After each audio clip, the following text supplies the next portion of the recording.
Oops, sorry. Hi, good evening, welcome. Thanks so much for coming out a little bit early tonight. You're in for a great treat on tonight's concert, actually 4 great treats. My name is Brandi Parisi. I'm the midday host and producer at All Classical Portland. As you probably saw on the signs in the lobby, this concert is being recorded tonight for broadcast. That broadcast is April 2nd, Thursday, April 2nd at 7 p.m., so I hope you'll tune in for that. To my right, Gabriella Smith, who has a premiere on tonight's program, which is wonderful. We're really excited about that. We're going to talk about that. Thank you. And of course, you know, Maestro Carlos Kalmar. Good evening. Hi. This is a really exciting program. 2 pieces by contemporary and very young women composers, but the first piece, Bioluminescence, hold on, wait, Chaconne. Chaconne. Bioluminescence Chaconne, a world premiere of this piece. I was reading about your background. I know that you're from the Bay Area, and you have been described, I don't know, I haven't seen you describe yourself this way, as an avid environmentalist, and whether that's true or not, I know that you often derive inspiration from the outdoors and from nature, and by the title of this piece, I would take that to be true as well. Yes, I would definitely say that's true. When I was a teenager, I always intended to be an ecologist and to study biology and other forms of life science and ecology in school. And then music kind of took over on its own. But I was, I volunteered for 5 years on a songbird monitoring and research project and learned how to scuba dive and all of that. So it was a really big part of my life, and it still is. And once I became a musician, I didn't want this other passion that I had to just fade away. And that often seemed in some ways more important than music to me. So I wanted to use my ability to write music, I suppose, to sort of bring this other passion I had in so that I could still be involved in both. We'll talk about the bioluminescence part in a moment, but first, just a music term. Can you explain what a chaconne is? Sure. So a chaconne is a very old form. Bach, for example, wrote a famous chaconne, and it's variations on a repeating chord progression. So my variation on this form is that the form actually compresses. So instead of repeating the chords verbatim each time they happen, the first iteration of this chord progression is about 3 minutes long. And then the next iteration is shorter, and the next one shorter and shorter, until the very shortest one is only about 5 seconds long, and it happens actually on top of a longer one, and then it expands again. So that's how I approach the chaconne. Now, in that same realm, I think, there's a term that I was not familiar with. I had to look it up, and I'm a fan of John Cage, and I still hadn't heard this. As you're talking about these different chord progressions changing and building on and moving away, this term aleatoric or aleatoric music shows up in the program. What is aleatoric music? So the word aleatory comes from the Latin root, means random or randomness. And it's a type of kind of guided improvisation where there's lots of different ways you can do it, but one way is you kind of write a series of notes that you want, either without rhythms entirely or with approximate rhythms, and then you put them in a box and then put an arrow after the box. And so what that tells the musicians is instead of playing, repeating these notes exactly in some rhythm, they have to play these notes, but they can play them maybe in any order and any rhythm or something like that. And you can, just by writing words above this box, you can change the instructions on what they have to do. So, in other words, essentially, there are parts here in this piece that you're going to hear where the musicians do whatever they want, ignore the conductor. It's wonderful.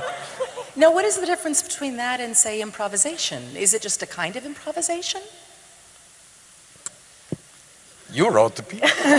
Yeah, I would say it's a style of improvisation, but it's a very specific guided style of improvisation. When someone improvises a jazz solo, say, they're improvising in the language of whatever tune they're playing. And so they have that as sort of guidance, although it's a much wider guidance than saying you have to play these specific notes, but you can play them in any order and any rhythm. So it is just a very specific set of instructions about how to improvise. Okay. Now, bioluminescence, I think many of us, most of us, I'm not sure I've seen fireflies, not as much maybe today as 20, 30 years ago, sadly, but we're familiar with this phenomena that happens in nature. In Puerto Rico, I've seen bioluminescent bays. What was your specific inspiration for this? So after I started writing the piece, actually, I realized that the sounds and the textures of it reminded me of an experience I'd had as a teenager doing some night dives in the Channel Islands. And there you can see at night, like you said, bioluminescent bays. The reason that the bay is bioluminescent is that there's bioluminescent plankton, actually. And it's really incredible to be in the water with them.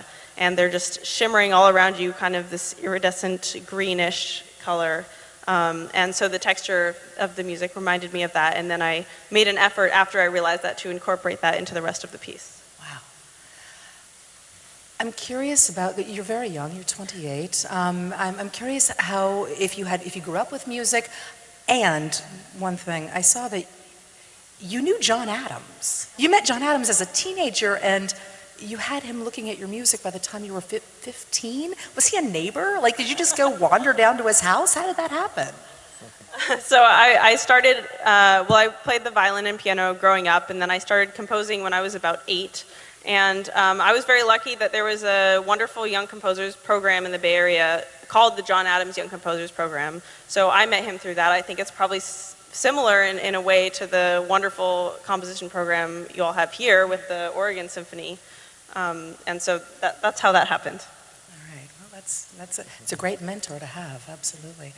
Now, as I mentioned, there are 2 pieces on this program by contemporary female composers, and each of them, I believe, begin each half, the first and the second. The second piece by a contemporary composer is by Mitzi Metsolee, and I read coincidentally, this piece was premiered with John Adams conducting. Now, I have not heard this piece. This is not the premiere tonight, but maybe you can tell us. This also sounds very ethereal, almost similar to the piece we've just been talking about.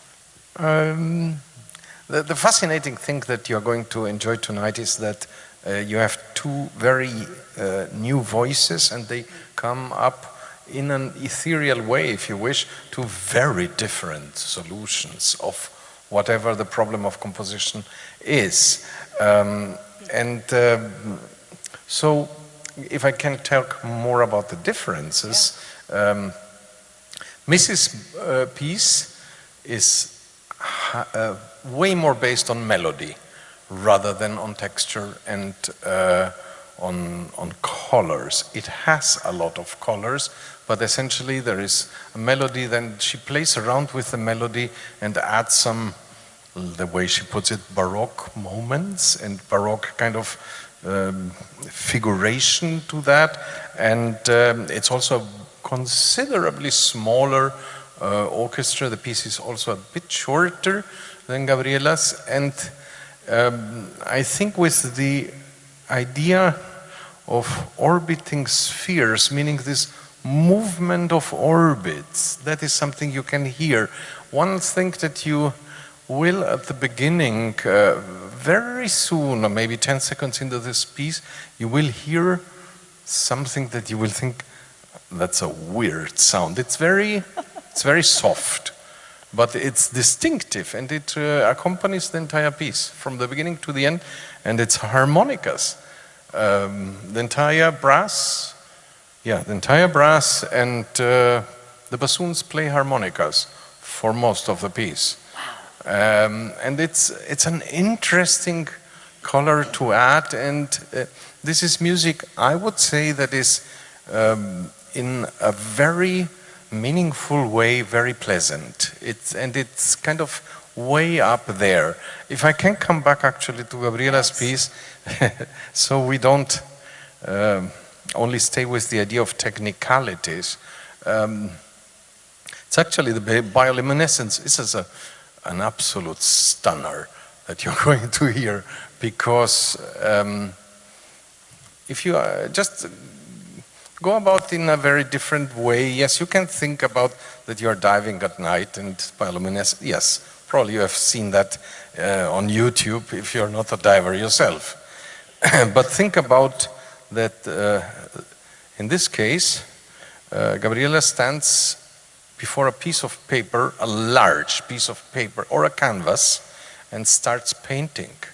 Because I actually think this is a piece of painting that is actually done in music, because it's extremely well using just colors rather than melody, and it's highly engaging because it has this, if I can say it, fluorescent light very, very often, and then towards the middle of the piece, little by little it gets less. It kind of is dynamically the low point of the piece, and then little by little rhythm takes over.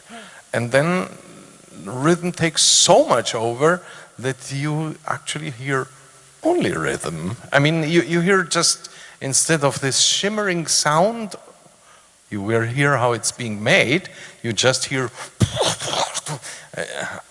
until that starts to disappear, and then we are left with a wonderful long tail of bioluminescence. And just that idea is fascinating. And the other thing that I wanted to give you as an idea is we all have been to the movies, and there is a movie technique, I have no idea how you call it, where you see a picture in the movie, and then the other picture, the next scene or whatever, is coming from the background and takes over while the first one fades. That happens a lot. And it's just, I just stand there and and I'm like, wow, what is in that head? Gabriella, I read one of the techniques, one of the more unusual techniques that you've employed is using what's called, I think, a hydrophone. Can you explain a little bit about that and how that's influenced this, again, this sort of submersive effect that Carlos is talking about? Yeah, so let me first say that I do use hydrophones, but that's actually not part of this piece. So this piece is entirely acoustic. So all the weird sounds you'll hear, those are all real musicians making those sounds. There's no electronics. But yeah, one of the weird things I do when I'm not writing music is that I like going out on the water, either on a dock or on a paddleboard or something like that, with a hydrophone and recording underwater sounds. And it's really interesting because I think a lot of people don't realize that organisms underwater make sounds. We all know about whale song and stuff like that, but there's actually so many other animals that make sound. There's shrimp that make this little crackling noise. There's parrotfish that sound like you can actually hear them eating the coral. And then there's other species of fish that make different grunting sounds. And you can hear all of this. And there are some scientists in the field of acoustic ecology that actually use the sounds of ecosystems to monitor their health. And in some ways, you can do this more accurately through sound than visuals. So in the future, I will be writing quite a big piece for a group of friends of mine with these actual recordings. But that has not happened yet.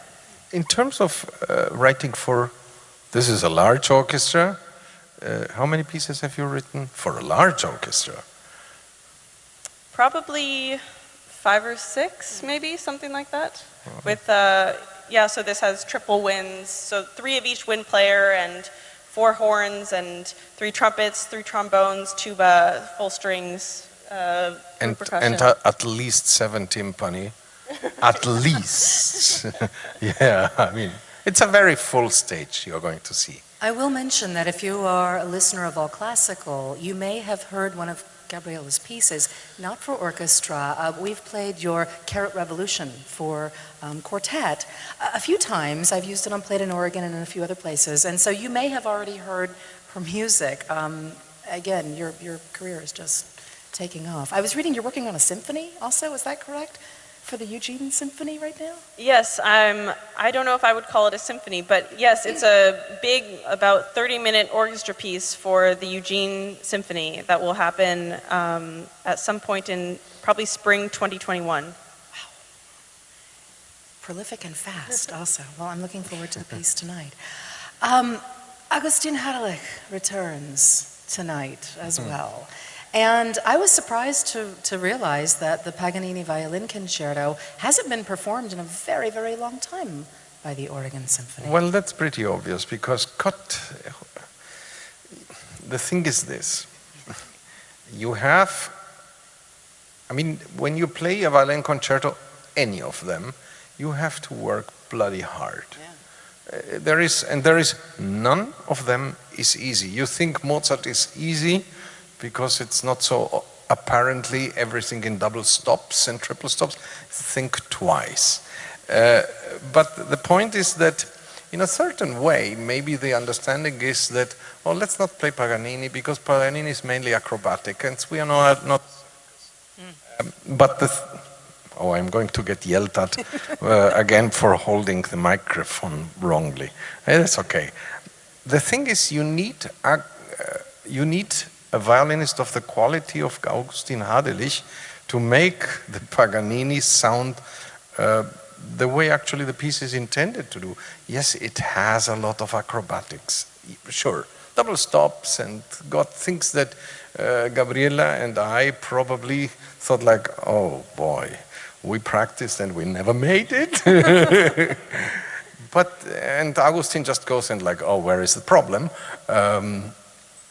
But when you have Augustin here and he actually makes all the acrobatics serve the music, then it's amazing.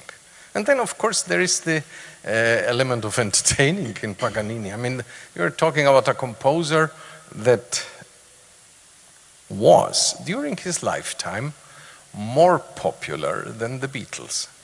I mean, the Beatles, yeah, sure, we kind of know that group, or Elton John, yes, we like him. But Niccolo Paganini was insane.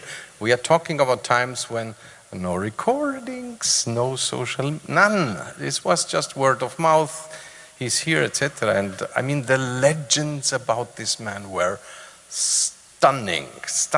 I love the one that, I don't know whether I love that one the most, but that the E string, the highest string in his Stradivarius had a very special shimmer. It sounded, and so people said that he made it out of the gut of one of his mistresses that he murdered. And I thought, like, that's a great story. Insanity has taken over the planet already. And the fun thing that is, I think later, because scholars investigate until they get to the truth, is most of the things that were alluded, Paganini is this, Paganini is this, probably were true. The gut is not true, but everything was very calculated by him. Meaning the way he dresses, the way he acts, the way he is, everything is, it serves the purpose of creating this aura. And yeah, even the fact about Paganini that many people tried to listen to him secretly practicing, just to find out that he doesn't practice, which is insanely annoying, I tell you that. But he kind of said, well, I worked very hard before, so now it's my time to rest. Annoying people, anyway. Well, and according to the story about this piece, he wrote it because he couldn't find a piece that was showy enough or virtuosic enough that he said, I'll write my own piece. You know, one thing that I didn't know about Paganini is, so he had many admirers, meaning, aside from admirers, composers. One of them was Hector Berlioz, and Hector Berlioz convinced Paganini to give him a commission. So Berlioz would write a piece for Paganini, Paganini playing the viola.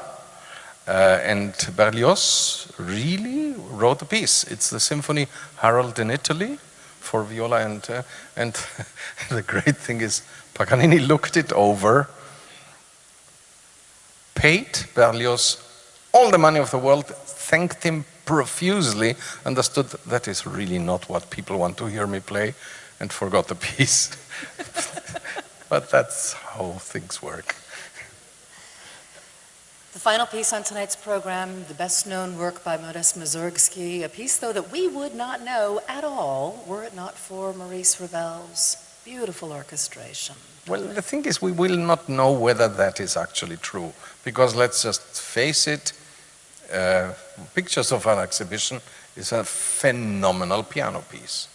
You have to be a real tiger on the piano to play this piece. And yeah, then came Ravel and orchestrated and changed the world. It's one of the most popular pieces ever orchestrated. The piece itself, Mussorgsky music, is absolutely brilliant, and it refers to a friend of his, Victor Hartmann, who was essentially an architect and who died extremely young. I think he was not even 40, and everybody was devastated, and they dedicated a show of the works of Victor Hartmann, and that is where Mussorgsky drew his inspiration. So, of course, at some point in my work, when I was doing research, I was hoping so much to find these wonderful paintings in, God knows, in the Hermitage Museum in St. Petersburg. Somewhere they must be, just to learn that most of the paintings are not paintings, they are sketches. And they are not even by a painter, they are by an architect. And they are architectural sketches that just work very well, and they were done in a certain style.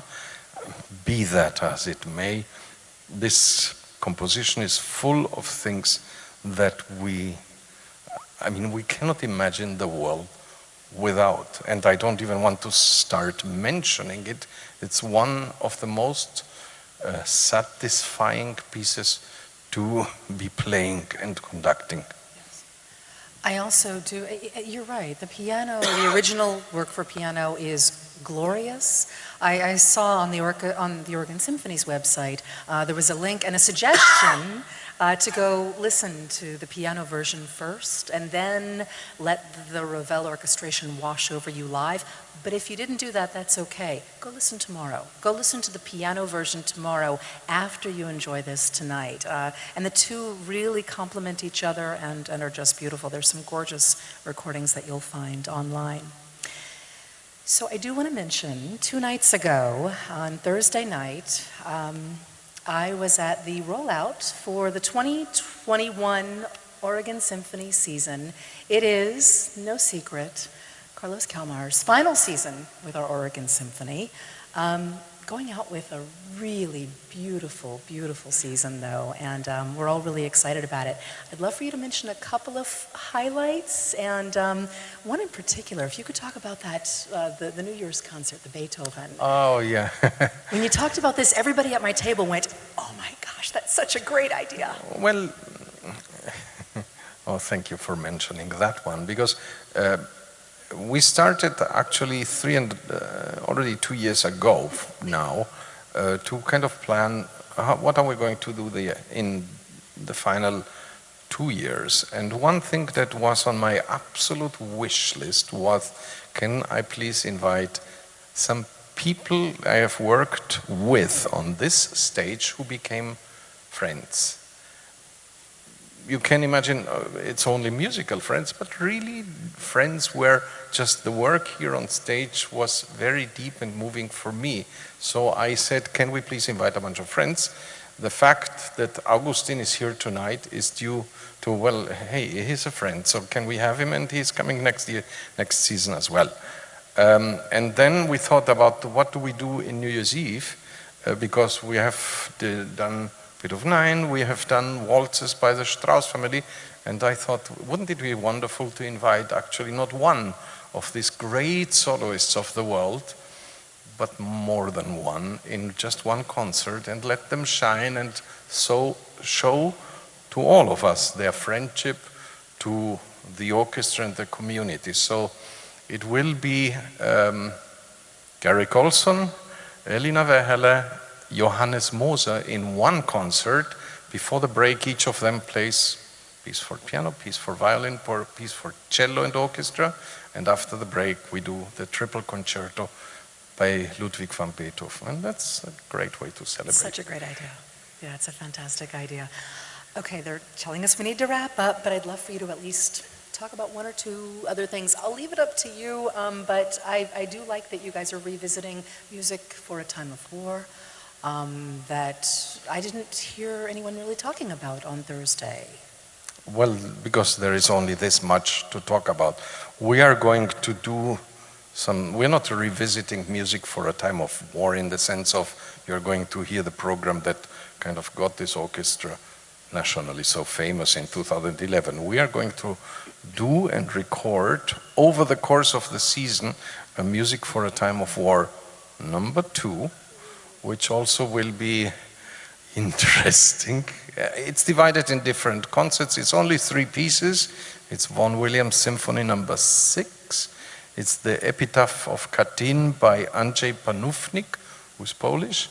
And it's a piece called Gesangsszene, scene for a singer, if you will, by the German composer of the beginning of the 20th and middle 20th century, Karl Amadeus Hartmann. It's, in a way, I always think that, as well as my final concert that we are presenting to all of you, is, in the end, it's kind of typical for who I am, because at the end of the day, I don't make it easy for anybody. It's not like, hey, we had a party for 18 years, let's go out with Tchaikovsky 4 and Beethoven 5 before that, so we, no, that is the disc, and the last concert, it's going to be Mahler 9. So. Hear the rumble. The entire season listing is now available at the Oregon Symphony's website. I don't know if tickets are available yet. If they're not, they will be soon. You can see all of the different packages, but a wonderful season is in store for us. And an amazing concert tonight, by the way. Again, Gabriella, thank you so much for being with us here tonight. Thank you. And for your amazing piece. We're really looking forward to it. Carlos, as always, Brandi. thank you. Thank you. Thank you all for coming.